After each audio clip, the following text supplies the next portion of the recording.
try it. It's called a cheeseburger. Humans eat this every day? Not every day, but it's worth it. Somewhere out past the edge of known space, a mother and her daughter sat in a cage. They were not human, but they were still a family. Their captors called them property. Their captors called them cargo. Nobody on that outpost thought twice about it. Until one man did. He was not a soldier. He was not a hero. He was just a worker on a cold, forgotten mining station at the edge of nowhere. But what he saw in that cage changed everything. 3 things happened next that nobody on that station expected. First, a man broke a law that could get him executed just to bring a starving child a piece of bread. Second, Warrior Queen with blood-red eyes chose to trust the one species she had every reason to hate. Third, a rescue plan so reckless, so impossible, that even the people helping him thought he had lost his mind. This is a story about a cage, but it's really a story about a choice. The choice one man made when everyone else looked away. Let me show you exactly how this happened. The station was called Cade's Reach. It was not a nice place. It was a cold, gray mining outpost, built on a frozen moon at the far edge of human territory. The sky above it was always dark. The wind never stopped howling. Nobody chose to live there. People ended up there. Daniel Ward was one of those people. He was 34 years old. He had a quiet face and tired eyes. He worked 12-hour shifts hauling ice and mineral crates from one side of the station to the other. He did not talk much. He did not make friends easily. He kept his head down and did his job. That was how you survived on a station like Cade's Reach. The station was run by a private mining company. It was far from any government, far from any law that mattered.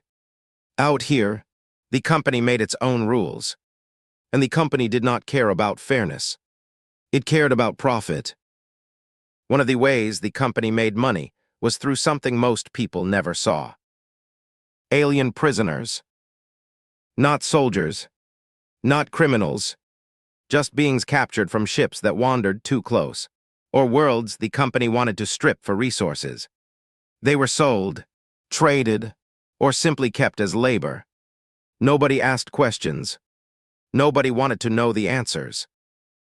Daniel had heard whispers about this before, but he had never seen it with his own eyes. Until one night, during a supply run to the lower storage deck. He was carrying a crate of frozen rations when he heard something strange. A small sound, almost like crying, but not human crying. Something higher, something sharper. He followed the sound down a side hallway he had never used before. A hallway that was supposed to be locked. At the end of it, behind a thick door with a broken code panel, he found the cage. It was old, rusted, covered in frost, like it had been sitting in the cold for a long time. Chains hung from the top bars, and inside, huddled together, were 2 figures. One was tall. Her skin was pale blue, almost white. Her hair was long and silver, falling past her shoulders. Her eyes glowed a deep, fierce red. She wore broken pieces of golden armor, the kind of armor that told Daniel she had once been someone important. A warrior, maybe even royalty. Chains wrapped around her wrists, bolted into the floor of the cage. Next to her, smaller, wrapped in a torn cloak, was a child, a young girl. Her skin was a softer blue. Her eyes were bright, ice blue, wide with fear. She could not have been older than 10, by human standards. She was shivering. Daniel froze in the doorway. The woman looked up at him. Her red eyes locked onto his. She did not beg. She did not cry out. She simply stared at him, like she was trying to decide if he was another threat, or something else entirely. The child, though, looked at him differently. She looked at him the way a scared child looks at anyone, hoping, just a little. Daniel did not know what to say. He did not even know if they understood human language. So he did the only thing he could think of. He knelt down, slowly, so he would not scare them. He reached into his jacket and pulled out the ration bar he had been saving for his own dinner. He broke off a piece and gently pushed it through the bars. The mother's eyes narrowed. She pulled the child back, away from his hand. She did not trust him. Of course she didn't. Why would she? But the child reached forward anyway. Small fingers wrapped around the piece of food. She looked up at her mother, as if asking permission. The mother said nothing. She only watched Daniel with those burning red eyes. Daniel backed away slowly, his heart pounding. He did not report what he saw. He did not tell his supervisor. He did not tell anyone. Instead, he went back to his quarters that night and could not sleep. He kept seeing the child's eyes. He kept hearing that small, sharp cry echoing down the hallway. The next morning, he went back to work like nothing had happened. He hauled crates. He followed orders. He said nothing. But something inside him had already changed. Because Daniel Ward had just learned a secret that Cade's Reach did not want anyone to know. And once you know a secret like that, there is no way to you know it. He started paying attention. He started noticing things he had ignored before. Guards moving in and out of restricted sections. Crates marked with codes that didn't match any mineral shipment. Whispered conversations that stopped the moment he walked by. The company was not just mining ice and minerals on this moon. They were trading something else. Something living. And somewhere below the station, in that frozen cage, the mother and her daughter were waiting. Not for rescue. They had likely stopped hoping for that a long time ago. They were just waiting to survive one more day. Daniel did not know it yet, but he was about to become the one thing that station could not control. A man who refused to look away. For the next 3 days, Daniel could not stop thinking about the cage. He told himself to forget it. He told himself it was not his problem. People got captured out here all the time. Aliens, deserters, runaways. Cade's Reach was full of secrets, and most workers learned early on that the safest thing to do was mind your own business. But every time he closed his eyes, he saw the little girl's face. The way she had reached for that piece of food. The way her mother had watched him, not with hatred, but with something closer to exhausted suspicion. On the 4th day, Daniel made a decision that would change everything. He went back. B-rolled. Daniel walking through dim corridors at night, checking over his shoulder. He waited until the night shift, when most of the station's crew was asleep or working in other sections. He carried a small bag with him, this time extra rations, thermal blanket he had stolen from a supply closet, and a flashlight. When he reached the hidden hallway, his hands were shaking. He told himself it was just the cold. The cage looked the same. Frost still clung to the bars. The chain still hung heavy and thick.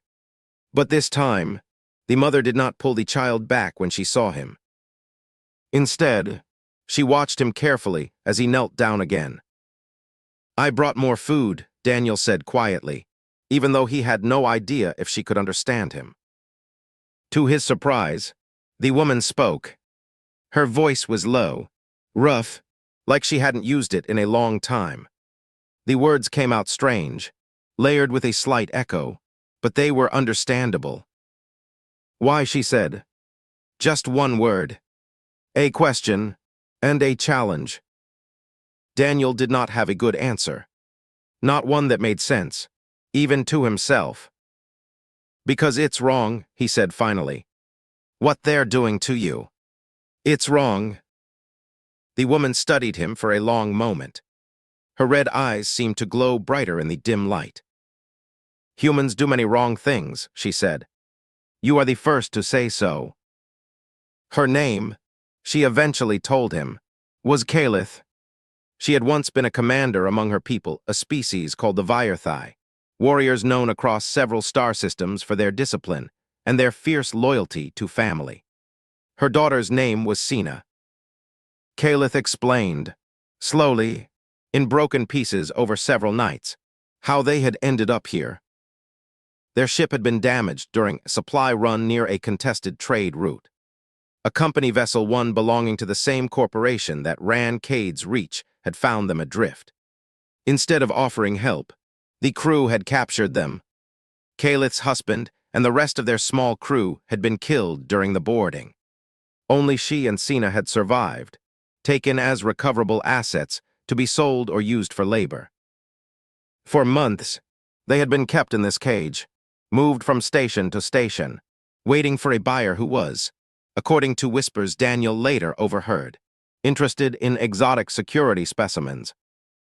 Daniel felt sick hearing it.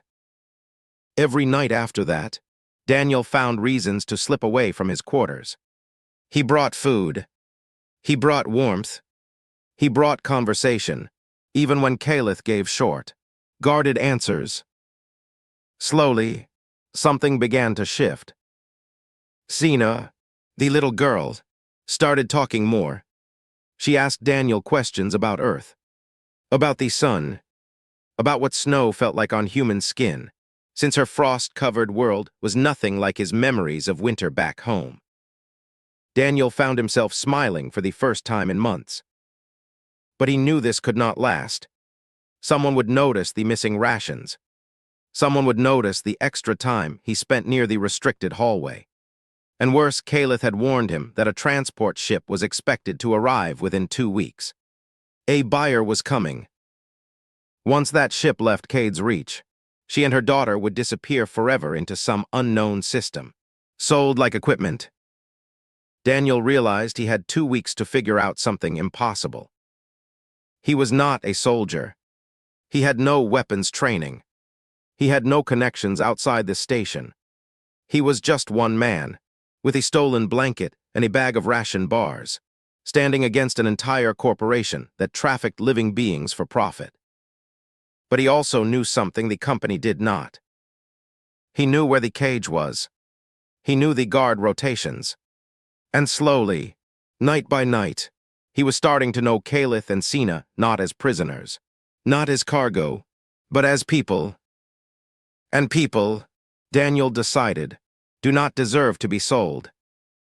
That night, lying awake in his bunk, Daniel began to form the outline of a plan.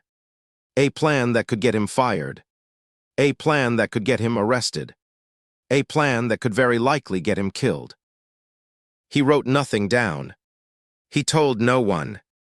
He simply began, piece by piece, to figure out how one ordinary man might break 2 prisoners out of the most heavily guarded section of an entire mining station.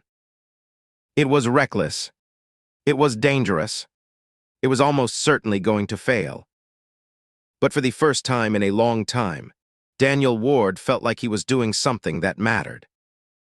Daniel's plan started with information. He knew he could not do this alone. Not completely.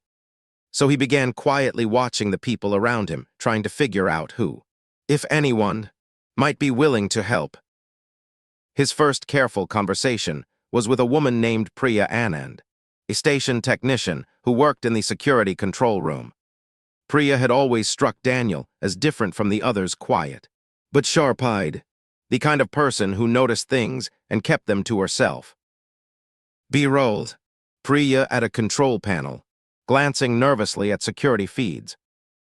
He approached her carefully, testing the waters with small questions about the station's security systems. It took several days before he worked up the courage to tell her the truth. Priya's reaction surprised him. She did not report him. Instead, she admitted that she had suspected something like this for a long time. She had seen strange shipment logs. She had noticed cargo manifests that never matched the actual crates being moved.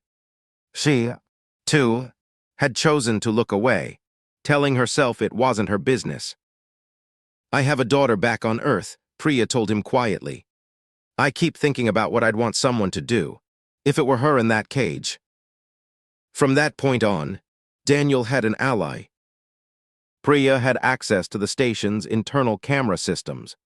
She agreed to create short blackout windows in the security feed, just enough time for Daniel to move through restricted areas without being seen. It was a small thing, but it was enough to make the plan possible. The next challenge was the cage itself. The chains binding Calith were locked with an old model magnetic clasp, the kind used mostly for transporting heavy mining equipment. Daniel had worked with similar equipment during his years on the station. He knew, in theory, how to disable it, but doing so quietly, without triggering an alarm, would require the right tool, one he did not have easy access to. That tool was kept in the station's main engineering bay, under the watch of a senior technician named Grant Bellows, a gruff, no-nonsense man who Daniel barely knew. On-screen cue, text overlay, every rescue needs an unlikely ally. To Daniel's surprise, when he cautiously brought up the subject, phrasing it carefully, testing Grant's reaction, the older man's face went pale. "I already know," Grant admitted quietly. "I've known for 2 years. I just didn't know what to do about it." It turned out Daniel was not the only person on Cade's reach who had noticed the disappearances, the strange cargo, the whispered conversations that stopped whenever certain doors opened. Grant had simply been too afraid, and too unsure, to act alone. With Daniel's plan finally given shape, Grant agreed to help reluctantly, but firmly, once he understood what was at stake. Slowly, over the following days, the three of them pieced together a plan. The transport ship carrying the buyer was scheduled to arrive in 5 days. Once it docked, Calith and Sina would be moved from the cage to the ship's cargo hold. That transfer would happen through a single narrow corridor, monitored by 2 guards. If they were going to act, it had to happen before the transfer. Once Calith and Sina were aboard that ship, there would be no second chance. The plan was simple in concept, but dangerous in every detail. Priya would create a blackout in the security feed for exactly 6 minutes, timed to a shift change when guard presence would be lowest.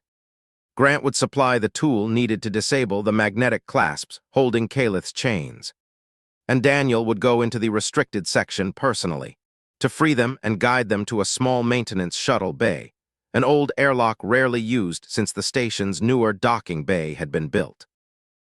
From there, they would need a ship. This was the part of the plan that worried Daniel the most. He had no ship of his own, no pilot's license beyond basic shuttle certification. Getting off the station would require using one of the aging maintenance shuttles, small vessels meant for short supply runs, not interstellar travel. It would not get them far, but it might get them far enough to reach a nearby trade outpost, one known to be outside the mining company's direct control, where they could seek help from authorities who might actually care. It was a fragile plan. Too many things could go wrong. But every day that passed brought the transport ship closer. And every day, Daniel thought of Sina's bright blue eyes, and Calith's quiet, guarded trust. He could not back out now. On the night before they planned to act, Daniel visited the cage one final time before the rescue. He told Calith everything: the plan, the risks, the small window of opportunity they would have. Calith listened in silence. When he finished, she looked at him with an expression he had not seen from her before. "You risk everything," she said slowly. "For strangers. For aliens who owe you nothing." Daniel shook his head. "You're not strangers to me anymore." Calith's red eyes softened, just slightly. For the first time since he had met her, she reached through the bars and placed her hand briefly over his. "Then let us not fail," she said. Daniel nodded, his heart pounding. Tomorrow, everything would change one way or another. The night of the rescue arrived colder than usual. Daniel stood near the maintenance corridor, his breath fogging in the freezing air, waiting for Priya's signal. His hands were shaking, though he told himself again that it was just the cold. B-rolled, clock ticking, dim red emergency lighting, distant footsteps. At exactly 0300 station time, his comm device buzzed once. Priya's signal. The security blackout had begun. He had 6 minutes. Daniel moved fast, following the same hidden hallway he had walked so many times before. His heart pounded against his ribs as he reached the restricted door. The broken code panel, still unfixed after all this time, let him slip through without resistance. The cage stood exactly where it always had. Kalith was already on her feet. Sina pressed close beside her, both of them alert and ready. 2 minutes gone, Daniel whispered, pulling out the tool Grant had given him. His hands fumbled with the magnetic clasp at first, adrenaline making his fingers clumsy. Kalith stayed perfectly still, watching him work. On the third attempt, the clasp released with a soft click. The chains fell away from her wrists. For a moment, Kalith simply stared down at her freed hands, as if she could not quite believe it. Then she looked up at Daniel, and something fierce and determined replaced the exhaustion in her eyes. "Now the door," she said quietly. The cage door was old, but sturdy. Daniel worked at the lock mechanism while Kalith knelt beside Sina, whispering something quickly in their own language, words of comfort. Daniel guessed, or perhaps instructions to stay close and stay quiet. The lock gave way. The door creaked open. On-screen cue, text overlay, 4 minutes remaining. They moved quickly through the hallway, Daniel leading the way toward the old maintenance shuttle bay. Kalith moved with a soldier's precision despite months of captivity, keeping Sina tucked protectively against her side. They were halfway to the shuttle bay when Daniel's comm buzzed again, not Priya's signal this time, but an alert. A guard patrol, moving through a corridor they had not accounted for, likely due to a last-minute schedule change nobody had known about. Daniel's stomach dropped. "This way," he whispered urgently, pulling them into a side maintenance closet just as footsteps echoed down the hall. They pressed themselves into the darkness, barely breathing, as 2 guards walked past, talking casually about something unrelated to the escape. The footsteps faded. Daniel exhaled shakily. "We have to move now," he said. "We're almost out of time." They emerged from the closet and hurried the rest of the way to the shuttle bay. Grant was already there, having used his engineering access to override the bay's door lock ahead of time. He looked pale, sweat beading on his forehead despite the freezing temperature. "Ship's prepped," Grant said quickly. "Basic nav systems only. It won't be comfortable, but it'll get you to the Haven Outpost trade station if you keep a steady course." Kalith helped Sina into the small shuttle first, then turned back to Daniel and Grant. "You are not coming with us," she said. It was not quite a question. Daniel shook his head. "If we're both gone, they'll know exactly who did this. Someone needs to stay behind, keep things looking normal for as long as possible." Kalith studied him for a long moment. "You risk your life. For nothing in return." "Not for nothing," Daniel said quietly. "For you. For her." For the first time since he had met her, Kalith did something Daniel never expected. She reached out and placed her hand gently against his shoulder, a gesture that, among her people, he would later learn, was a mark of deep respect and gratitude, reserved only for those considered kinches. "Then we will not forget this," she said. "Whatever happens next, know that the Vyerthai remember debts of honor. This one, we will repay." There was no time for more words. Priya's blackout window was closing fast. Grant sealed the shuttle bay doors behind Kalith and Sina as the small ship powered up, its old engines groaning to life. Daniel watched through the small viewport as the shuttle lifted off, sliding out through the aging airlock into the dark, star-filled space beyond. For a long moment, he simply stood there, watching the shuttle's lights grow smaller and smaller until they disappeared entirely into the darkness. Then the station's main alarm began to blare. Someone had noticed. Daniel and Grant exchanged a single, grim look before sprinting back toward the main corridors, trying desperately to reach their quarters before security realized exactly who had been involved. They did not know, in that moment, whether the shuttle would make it safely to have an outpost. They did not know whether Calith and Sina would survive the journey, or whether the company's security forces would catch up to them first. They did not know if their own involvement would be discovered. All they knew was that, for the first time in a long time, they had done something that felt right. Whatever came next, they would face it together. The alarms echoed through Cade's reach for nearly an hour before station security finally traced the breach back to the restricted hallway. Daniel and Grant had barely made it back to their quarters in time, changing into their regular work clothes and forcing themselves to appear calm as security teams swept through the corridors, questioning workers and reviewing whatever camera footage remained.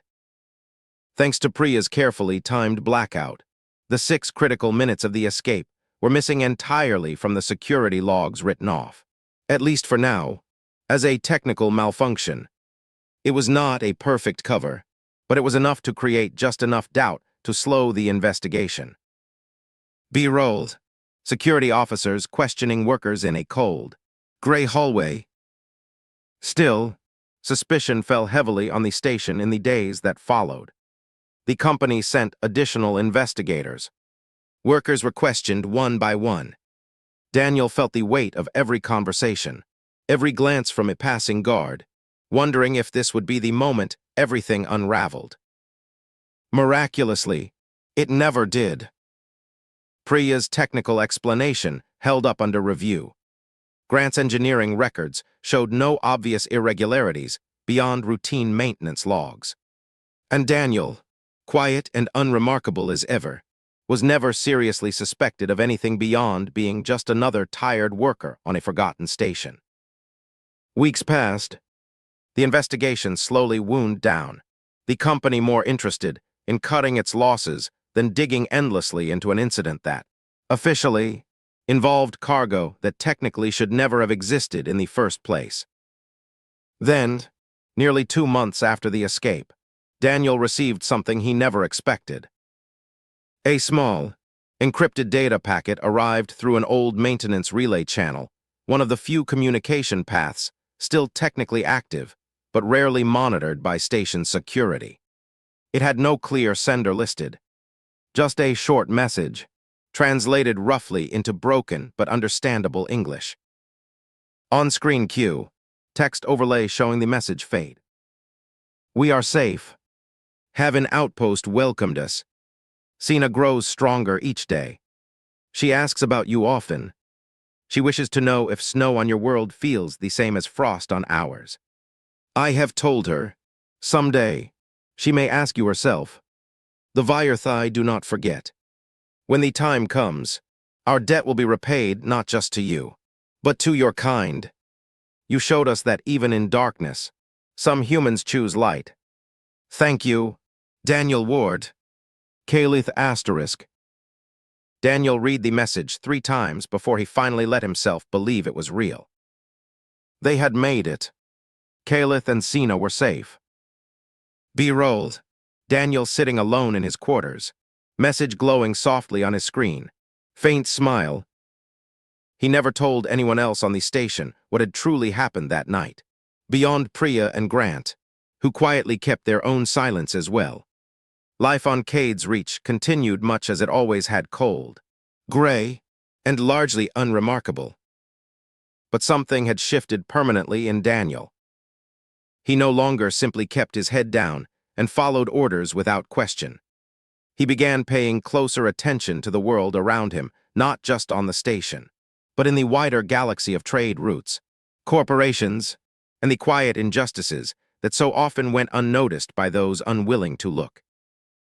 Months later, Daniel finally left Cade's reach for good, taking a transfer to a different post one. He later learned through careful research, with a far better reputation regarding fair treatment of both human and alien workers alike. He often wondered what became of Calith and Sina, whether Sina had grown into the fierce, capable young woman her mother had once been, whether the Virthai people had ever truly repaid the debt Calith had promised. He never received another message, but he never forgot the promise, either. Sometimes, late at night, staring out at the stars from whatever new station or ship he found himself on, Daniel would think back to that first night, the small, shivering child reaching through cage bars for a simple piece of bread, and her mother's fierce, guarded eyes slowly learning to trust. He had broken rules that night. He had risked everything he had. But he had also learned something far more valuable than any reward or recognition ever could have given him. He had learned that doing the right thing rarely feels heroic in the moment. Most of the time, it simply feels frightening, uncertain, and lonely. But it is still worth doing. Because somewhere out there, among the stars, a young alien girl was growing up free to wonder about snow, free to ask questions about distant worlds, free to live a life that was never supposed to be hers. And that, Daniel realized, was more than enough. Here's the part of this story that often gets overlooked entirely. Daniel Ward never saw himself as a hero. Not once, not even after everything he risked. According to the quiet accounts passed down through stories like this one, the real twist isn't the daring rescue itself, it's what happened afterward. Calith's promise, the Virthai do not forget, reportedly became far more than a simple thank you. Some versions of this story suggest that years later, when Cade's Reach's parent company faced serious scrutiny over its trafficking practices, an anonymous data leak detailed, precise, and devastatingly accurate helped expose the entire operation to galactic authorities. Nobody could ever officially trace where that leak came from. But some who heard the story couldn't help wondering if a certain young Virthai woman, now grown, with sharp blue eyes and her mother's fierce determination, had quietly kept her promise after all. This story reminds us that courage rarely looks the way we expect. Sometimes, it's not a soldier or a general who changes everything. Sometimes, it's just one tired worker on a forgotten station who decides he can no longer look away. If this opened your eyes, let's bring it all together. One man saw an injustice nobody else dared to speak about. He risked his job, his freedom, and his life not for reward, but simply because it was right. A mother learned to trust the one species that had every reason to earn her hatred. And a young girl got the chance to grow up free, simply because someone chose courage over comfort. That's the heart of every great HFY story: ordinary humans, doing extraordinary things, simply because it's the right thing to do. On-screen cue. Subscribe animation with channel log. If this story moved you, hit that like button right now. It genuinely helps this channel reach more people who love stories like this one. And if you haven't subscribed yet, now's the perfect time. We upload new HFY Sci-Fi stories every single week, tales of unlikely heroes, hidden alien worlds, and humanity proving its worth across the stars. For those of you who want even more of these stories, check the link in the description for our full HFY story playlist, packed with hours of narrated Sci-Fi adventures perfect for your next long drive, workout, or late-night listen. Before you go, I want to ask you something. If you were in Daniel's position, risking everything for strangers who owed you nothing, would you have made the same choice? Drop your answer in the comments below. I read every single one, and I love seeing what this community thinks. Thanks for watching, and I'll see you in the next story.